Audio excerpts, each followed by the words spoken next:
Annick Billon, Bonjour. Sénatrice centriste de Vendée, présidente de la délégation aux droits des femmes du Sénat. J'accueille également David Assouline, bonjour. Bonjour. Vous êtes sénateur socialiste de Paris. On va parler du respect des mesures sanitaires, de l'allègement de ces mesures sanitaires qui a été annoncé cet après-midi par Jean Castex. Mais ce respect des mesures sanitaires, c'était aussi un sujet de la séance de questions d'actualité cet après-midi. On va voir ça avec Quentin Calmet, qui est en tribune de presse de l'hémicycle du Sénat. Il y a notamment une question du sénateur Les Républicains, Fabien Genet. Oui, tout à fait. Effectivement, Alex, avec des sénateurs qui ont pu, c'est vrai, poser des questions sur ce couvre-feu suspendu à partir de dimanche, et bien seulement 2 heures après l'annonce qui en a été faite. Et des sénateurs qui, il faut le dire, étaient très critiques. Ils avaient prévu ces questions avant même l'annonce de Jean Castex sur notamment les incohérences des derniers jours sur ce couvre-feu. Je propose d'écouter le sénateur Genet qui effectivement posait la question. Son point de départ, c'est ce qui s'est passé à Roland-Garros la semaine dernière. Vendredi soir, tandis que mes concitoyens de Digoin en Saône-et-Loire respectaient scrupuleusement le couvre-feu et quittaient la terrasse du Dock 713 Guinguette en bord de Loire à 23 h, au même moment, les privilégiés des loges de Roland-Garros scandaient « Merci Macron » en hommage à celui qui les avait autorisés à ne pas respecter le couvre-feu. Et puis ce week-end, nos concitoyens ont vu en boucle les images de vos ministres. Ils ont vu votre ministre délégué à l'Intérieur chanter en meeting sur une estrade sans masque. Et c'était sans compter sans votre ministre de la Justice, qui malheureusement, à court d'arguments, n'avait plus que ses postillons à offrir contre son adversaire identitaire. Le garde des Sceaux n'ayant pas jugé bon de garder son masque. Cette phrase a beaucoup fait réagir, je vous le cache pas, on pouvait voir d'ici le banc des ministres et on a vu tous les yeux se lever des dossiers pour regarder qui est-ce qui était en train de parler sur ce ton. Et on a senti par exemple le garde des Sceaux passablement irrité par cette remarque. C'est donc Gérald Darmanin, le ministre de l'Intérieur, qui a répondu à ce sénateur LR. Écoutez-le. Et je veux vous dire que nous avons pris avec consuétude, et quelles que soient les classes sociales, puisque vous les posez ainsi, vous trempant sans doute un peu de groupes politiques sans doute, effectivement l'accès à des règles sanitaires respectées et respectables. Alors, monsieur le sénateur, en vous écoutant, cessez la politique des grincheux, soyez heureux d'être en France. Et pour une fois, ça ne changera rien aux élections, ni départementales, ni régionales, ni présidentielles. Avouez que nous avons tenu la barre et que les Français peuvent en être fiers. Voilà, et certains sénateurs qui ensuite, dans les autres questions, ont repris cette expression des grincheux qui a été employée par Gérald Darmanin. On retiendra aussi Hervé Marseille, qui au micro de Steve Jourdain vient de dire qu'il ne fallait pas que nous gâchions notre plaisir sur ce sujet, Alex. Merci beaucoup. Quentin, est-ce qu'il faut se réjouir de l'allègement des mesures sanitaires, de la fin du couvre-feu à 23 h à partir de dimanche prochain, également de la fin de l'obligation de porter le masque en extérieur? David Assouline, est-ce qu'il faut être grincheux, prudent vis-à-vis de cet allègement des mesures sanitaires? Non, moi je suis très content. Je pense que je n'ose même pas imaginer que le gouvernement puisse dire ça alors qu'il y a un risque mais j'ose pas imaginer non plus qu'il a devancé ce qui était prévu puisqu'on nous avait annoncé que ce serait le 30 juin. Parce qu'il y a des élections ce week-end et la semaine suivante. Voilà, donc moi je suis content. Je pense que si ça a été un peu devancé quand même, je vais répondre à la question, même si c'est pour le bien de tout le monde, ce n'est pas par hasard et je pense que ça a un petit goût d'ancien politicien électoraliste quand même. C'est une tactique politique d'annoncer la fin du couvre-feu à 4 jours d'un scrutin électoral, Annick Billon? Moi, je me réjouis de la levée du couvre-feu. Je me réjouis de ne plus avoir à porter le masque à l'extérieur à partir de demain. Et je me réjouis pourquoi le masque, c'est à partir de demain. Le couvre-feu, c'est à partir de dimanche. C'est à partir de demain, David, oui. Et pourquoi je me réjouis? Parce que ça veut dire que la situation sanitaire en France, elle s'améliore. On est à un taux d'incidence de 50 pour 100 000. Ça veut dire que la pandémie, la crise sanitaire, on arrive à un moment où on a l'impression qu'elle est un peu plus derrière nous. Il faut rester vigilant, mais c'est une grande satisfaction. Alors, je ne rentrerai pas dans la polémique. Moi, le masque avec 34 degrés, comme à Paris cette semaine, je suis ravie de le retirer. Et c'est une bonne nouvelle. Et je pense que les Français vont être extrêmement satisfaits de cette nouvelle. Et oui, avec l'été qui arrive. David Assouline, cet allègement des mesures sanitaires, est-ce que c'est au final un succès de la stratégie d'Emmanuel Macron de trouver un compromis entre garantie des libertés et impératif sanitaire? dans cette crise. Pourquoi ce serait un succès ou un échec? C'est ce qui était prévu avec l'effort des Français, puisqu'il a fallu effectivement accepter beaucoup de contraintes, de restrictions de nos libertés individuelles. Les Français l'ont supporté, malgré beaucoup de gens qui disaient que ce peuple ne savait pas être discipliné quand il le fallait. Non, voilà, la cause en valait la chandelle. Donc je veux surtout saluer le fait que ce qui était prévu et qui est mondial et qui est européen comme moment de décrue, je me félicite aussi que la campagne de vaccination ait pas mal marché. J'espère que l'intensité va continuer, parce que certains disent que ça commence à baisser, que beaucoup de rendez-vous ne sont pas honorés dans beaucoup de centres. Puis maintenant, on va aussi croiser les doigts, c'est-à-dire que la prudence est importante, puisque le Conseil scientifique lui-même dit attention, en septembre, il peut y avoir aussi une nouvelle vague. Et donc, voilà, j'ai la satisfaction, moi aussi, je suis très heureux qu'on ne porte pas le masque. La seule question que j'ai posée, c'est que, à 4 jours près, il y a quand même une élection, c'est tout. Et que ça changeait rien à notre bonheur, d'ailleurs, que ce soit le 30 juin, je trouvais ça déjà très bien.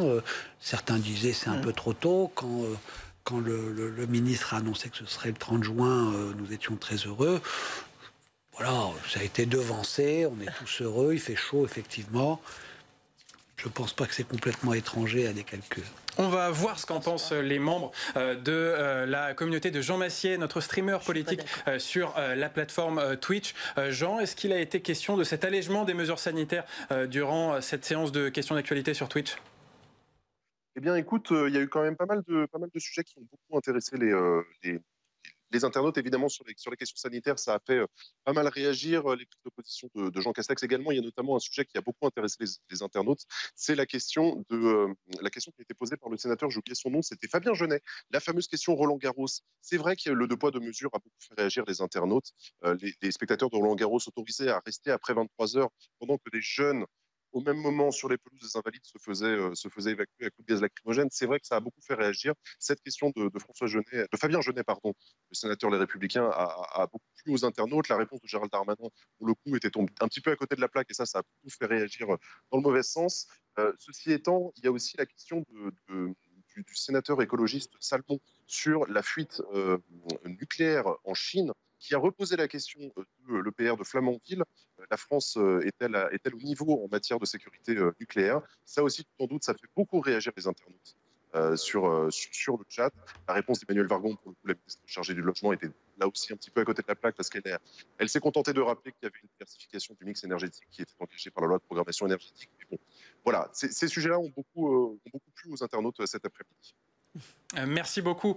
Jean-Annick Billon, je voudrais vous faire réagir. Est-ce que vous aussi, vous avez été choqué ce week-end par ces images de spectateurs de Roland-Garros qui, finalement, ont une dérogation pour le couvre-feu donnée par le président de la République, et en même temps, ces jeunes aux Invalides qui sont évacués manu militari par les policiers, ou même dans d'autres territoires du pays? Je crois vraiment que le port du masque devenait extrêmement difficile à faire respecter, qu'il y a eu un laissez-passer, on va dire, pour les spectateurs de Roland-Garros. À partir de ce moment-là, évidemment, c'était plus difficile de l'imposer à d'autres. Par contre, autant je suis persuadée que la vaccination permet véritablement d'avancer vers une immunité collective, autant la levée du port du masque et la levée plutôt du couvre-feu, je ne pense pas que ça va avoir une incidence réelle sur la participation aux élections du week-end prochain. Si ça devait être le cas, si l'abstention devait être réduite de ce fait, eh bien, écoutez, tant mieux. Si ça doit mobiliser la participation. Non, j'ai très bien compris. Je tourne à mon avantage la remarque de notre collègue David Assouline. Bon, je pensais. Il y a quand même un message envoyé à la jeunesse. Je ne pensais pas que c'était à l'avantage de ma collègue, parce que je ne la connaissais pas, soutien du gouvernement, mais elle nous l'annonce ce soir. Écoutez, que les choses soient claires, bien sûr que c'est choquant. Pas la dérogation. C'est que si on décide qu'on peut avoir ce type de dérogation, à ce moment-là, on le fait pour d'autres. Oui. Bien sûr. Ce qui était très... Voilà, il faut des règles dans le pays. Et c'est pas possible. Par exemple, il y avait un truc fou, c'est que derrière, on a mis en parallèle le fait qu'il y a eu un avertissement du gouvernement que pour hier, le match France-Allemagne, il fallait bien rentrer chez soi à temps et donc quitter avant la fin du match les cafés, etc., où on était, puisqu'on pourrait... Après, que le match se finit vers 11h. Bon, à peu près, hein, 11h, 11h moins 10, donc... bon. Et ça, c'était choquant. Parce que Bien vous sûr. pouvez dire, il y a dérogation pour France-Allemagne, d'autant qu'il y a un peu plus de monde concerné. Et le foot est un sport populaire, etc., justement, où il y a tout le monde qui communie. Et après, le gouvernement a voulu éteindre la polémique en disant « Mais nous demanderons aux forces de l'autre un peu de mansuétude ». On dit c'est la règle, mais on dit aux policiers ne faites pas respecter la règle. Mais bon, franchement, c'est ça qui rend un peu folle la société. C'est-à-dire que s'il y a des règles et des valeurs partagées, qu'on soit riche, pauvre, tout ce que l'on veut, eh ben, c'est cela qu'on apprend aux élèves, hein, y compris dans la classe. C'est pas possible qu'au plus haut niveau, on soit dans le n'importe quoi. On va parler d'un autre sujet de votre calendrier parlementaire chargé, notamment pour le mois de juillet, puisqu'il y aura une session extraordinaire avec beaucoup de textes. On va aller en salle des conférences retrouver Steve Jourdain, qui a à son micro Philippe Bas. Oui, Philippe Bas, bonjour. Vous êtes convoqué, Philippe Bas, vous êtes convoqué parce qu'Emmanuel Macron a pris un décret de convocation du Parlement à partir du 1er juillet. Session extraordinaire du Parlement jusqu'à la fin juillet. Alors il faut rappeler qu'en théorie, le Parlement devait siéger jusqu'à la fin juin. Mais cette prolongation, ça devient un peu une habitude. C'est un non-événement finalement, non? C'est un non-événement dans la mesure où, c'est vrai, nous légiférons régulièrement au mois de juillet. Ce qui est un événement, en revanche, c'est de voir le menu. Et là, c'est presque extravagant. On va tout de même pas régler au mois de juillet de 2021 tout ce qui n'a pas pu être fait dans les 4 années précédentes. Puis d'ailleurs, je signale qu'on a encore quelques mois pour discuter de projets de loi importants.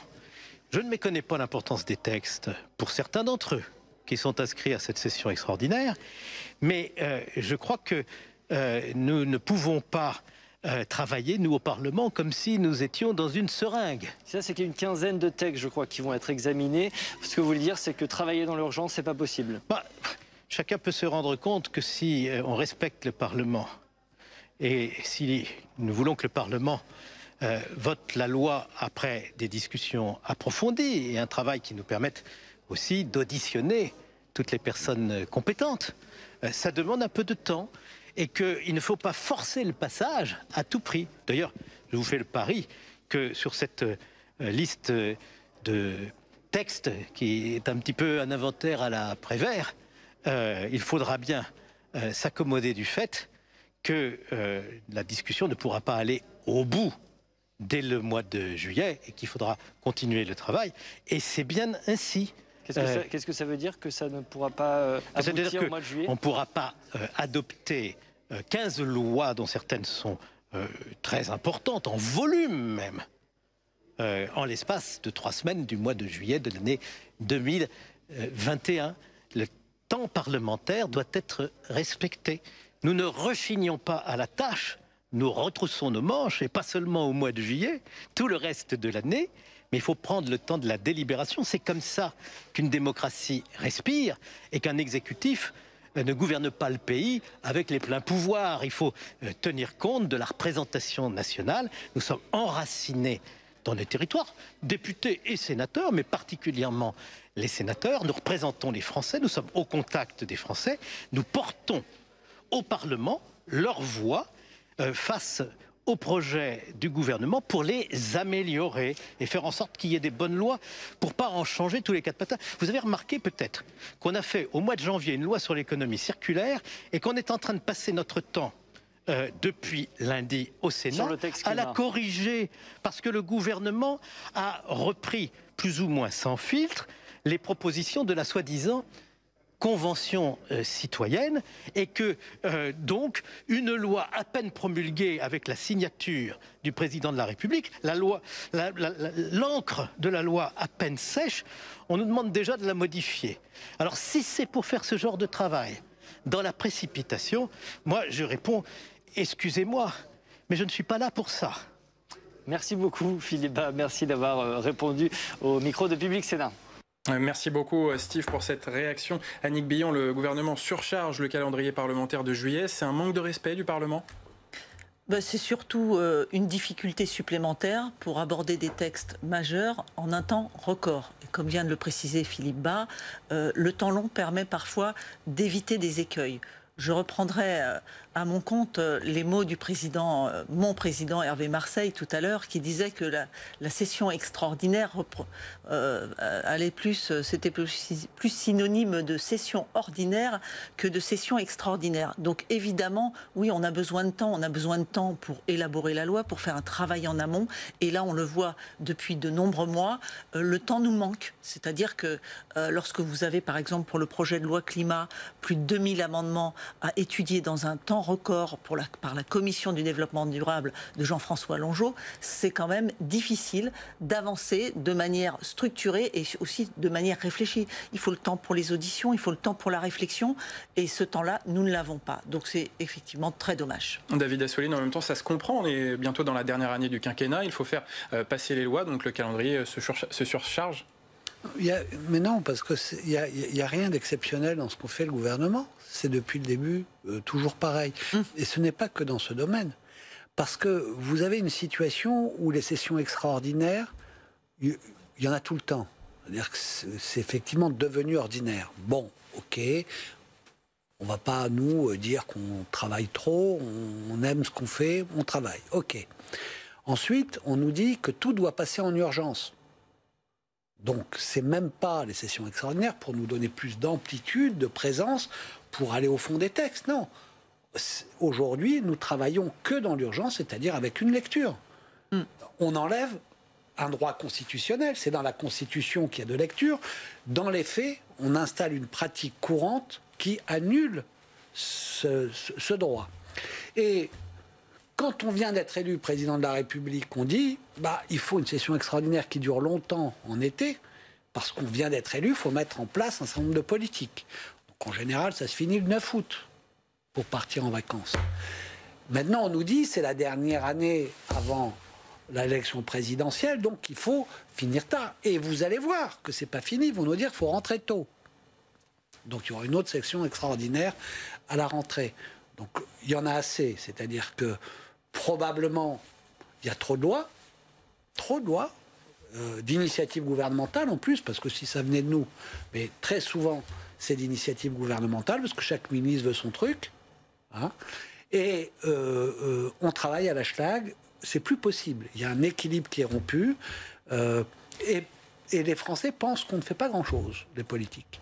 Donc à un moment donné, il va falloir aussi mettre en lumière qu'on a besoin d'être valorisé, d'être considéré, et que pour cela, ce n'est pas en levant la main toute la journée, mais en faisant des lois de fond, travailler, et où les Français voient un impact sur leur vie quotidienne, et c'est ça qui les raccordera à notre travail et à la politique. Et ce sera le mot de la fin, et en tout cas, Public Sénat sera là pour faire vivre les travaux du Sénat durant tout ce mois de juillet. Merci beaucoup d'avoir été sur ce plateau pour débriefer cette séance de questions d'actualité au gouvernement. Merci beaucoup d'avoir suivi cette séance, cette émission. Mais restez avec nous. Dans un instant, vous allez pouvoir suivre l'audition du ministre de la Justice, Éric Dupond-Moretti, et de la ministre de la Transformation publique, Amélie de Montchalin. Une audition sur la numérisation de la justice et sur les moyens informatiques du personnel de l'institution judiciaire. Je vous laisse écouter cette audition. Je vais vous avertir que nous sommes retransmis dans tous les